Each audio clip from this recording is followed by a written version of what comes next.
అధ్యాయం 11 పునర్జన్మ ప్రహేళిక. Topic: Hitler మళ్ళీ పుడితే? కొందరు నన్ను అడుగుతూ ఉంటారు, హిట్లర్ పరమ కిరాతుడు, రెండో ప్రపంచ యుద్ధం అనే ఘోర కలికి, అందులో లక్షలాది మంది మరణాలకు కారణమైన వాడు కదా, అలాంటి వాడికి పునర్జన్మ ఎలా ఉంటుంది? ఒక జంతువుగా పుడతాడంటారా? గాంధీ గారు ఎలాంటి పునర్జన్మ ఎత్తి ఉండవచ్చు? గొప్ప ధనికుడుగా, కీర్తిశాలిగా, లోకప్రియమైన వ్యక్తిగానా అని. అలాంటి వ్యక్తులకు జరిగేదాన్ని బట్టి అసలు పునర్జన్మ అనేది ఎలా కలుగుతుందో తెలుసుకోవాలని వాళ్ళ ఆరాటం. మొదటి మాట, అసలు అందరికీ పునర్జన్మ కలుగుతుందని ఎవరు చెప్పారు? రెండో మాట, హిట్లర్ గురించి, గాంధీ గురించి మీకు చాలా విషయాలు తెలుసునని మీరు అనుకుంటూ ఉండవచ్చు. కానీ ప్రపంచానికి వాళ్ళు ఎలాంటి మనుషులుగా తెలుసో యథార్థంగా వాళ్ళ లోపల అలాంటి మనుషులు అయ్యుండకపోవచ్చు.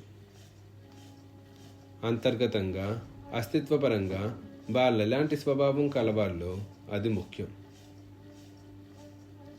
ప్రపంచం మిమ్మల్ని ఒక మహాత్ముడుగా పూజించిందా, లేక ఒక నియంత అని తిట్టిపోసిందా అన్న దాంతో జీవనానికి నిమిత్తం లేదు.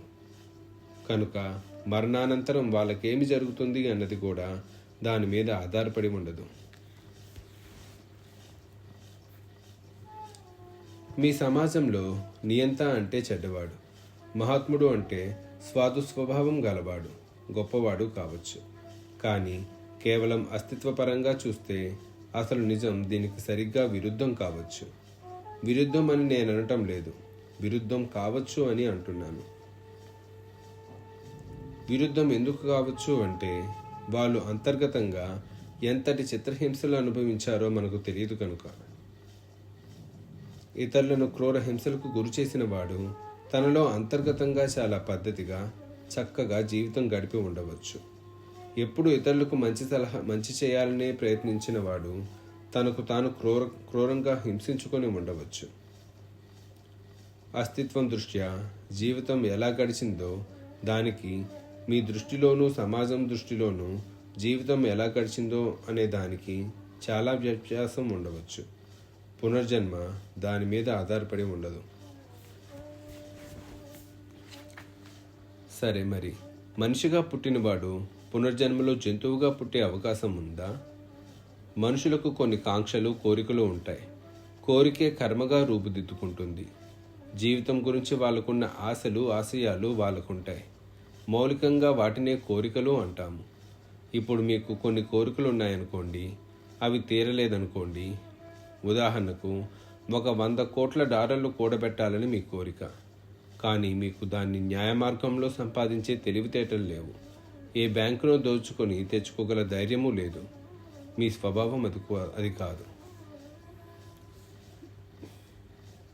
కనుక మీరు $10 సంపాదిస్తే పొదుపుగా వాడి వాటిలో $5 మిగుల్చుకుంటారు. అర్ధాకలితో బతుకు సాగిస్తారు. నానా అగచాట్లు పడి పొదుపు చేసి ఒక్కొక్క $1 కూడబెడతారు. అలా కూడబెట్టి మీరు మరణించే నాటికి ఓ $10 లక్షల పోగు చేసుకుంటారు. మీకు లోపల ఇంకా ఎంతో కూడగట్టాలని విపరీతమైన ఆరాటం. కానీ అలా కూడగట్టక ముందే మీరు మరణిస్తారు. ఇంకా కూడగట్టాలని పేరాశతోనే మరణిస్తారు. మీ కర్మకు మీకు కూడబెట్టాలని అమితమైన ఆశ ఉందని తెలుసు, కానీ దేన్ని కూడబెట్టాలనుకుంటున్నారు? ధనాన్నా, రాళ్ళు రప్పల్నా అని తెలియదు. కనుక మీ కర్మకు తనే చెత్త పోగేస్తున్నా పర్వాలేదు, కానీ ఏదో ఒక దాన్ని కూడబెట్టడం మాత్రం అవసరం. దానికి విచక్షణ అంటూ ఏమీ లేదు. అది మీ జన్యువుల లాంటిది. భౌతికమైన జన్యువు కాదు, అంతకంటే కొంత సూక్ష్మతరం. దానికి మీరు కూడబెట్టాలని ఆశ ఉన్నదని మాత్రమే తెలుసు. కనుక ఈసారి ఏం చేస్తుందంటే, ఓహో, నా యజమాని కోరుకున్నది బాగా కూడబెట్టాలని కదా, అలా కూడబెట్టేందుకు నాకు ఏ రూపం అనువుగా ఉంటుంది? చీమనైతే మంచిదేమో, లేక తేనెటీగ రూపమైతే మంచిదేమో అనుకుంటుంది.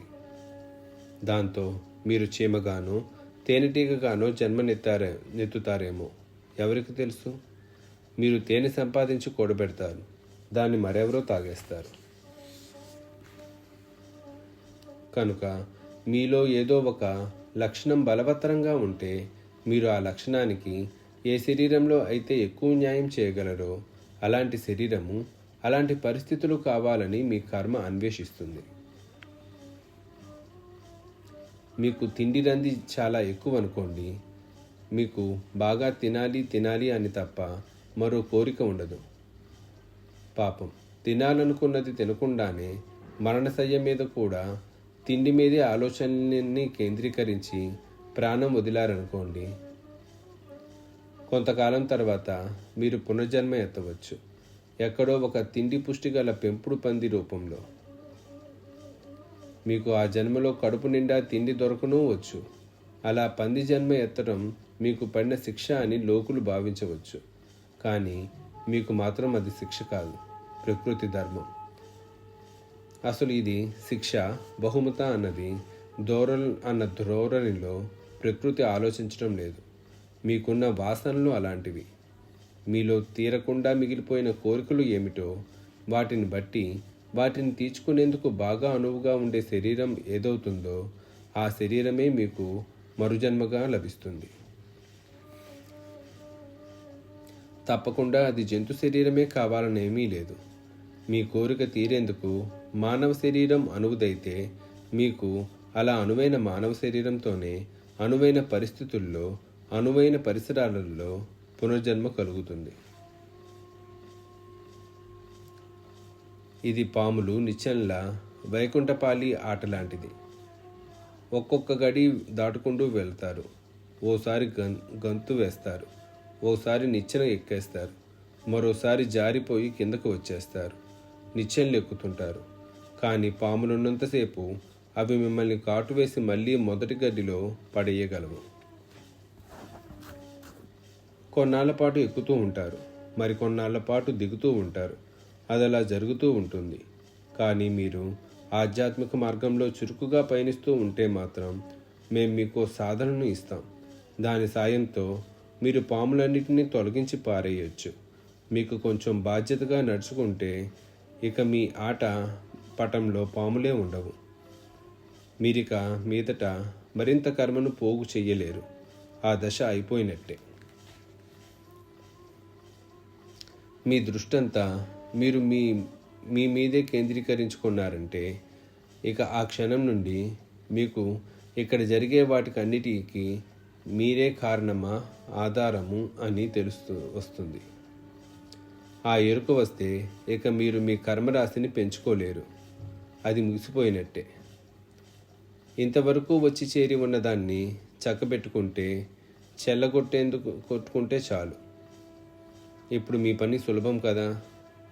లేకపోతే ఒకవైపు నుంచి మీరు ఈ రాశిని ఖాళీ చేసేందుకు ప్రయత్నిస్తుంటే మరోవైపు నుంచి అది మళ్ళీ నిండుతూ ఉంటుంది. ఆ పనికి అంతమే ఉండదు. కనుక మన దృష్టిని లక్ష్యం మీదనే కేంద్రీకరించి ఉండటం అవసరం. అన్ని హద్దులకు, పరిమితులకు అతీతమైన ఒక తీవ్రమైన ఇచ్ఛ అలవరుచుకుంటే అప్పుడిక మీతో ఏం చేయాలో, ఎలా వ్యవహరించాలో ప్రకృతి ధర్మాలకు కూడా అర్థం కాదు. మీతో ఏమి చేయాలో సృష్టి ధర్మాలకే తెలియకపోతే అది మీకు మంచిది. అప్పుడు మీ పని మీరు సునాయాసంగా ఏ ఆటంకమూ లేకుండా చేసుకోవచ్చు.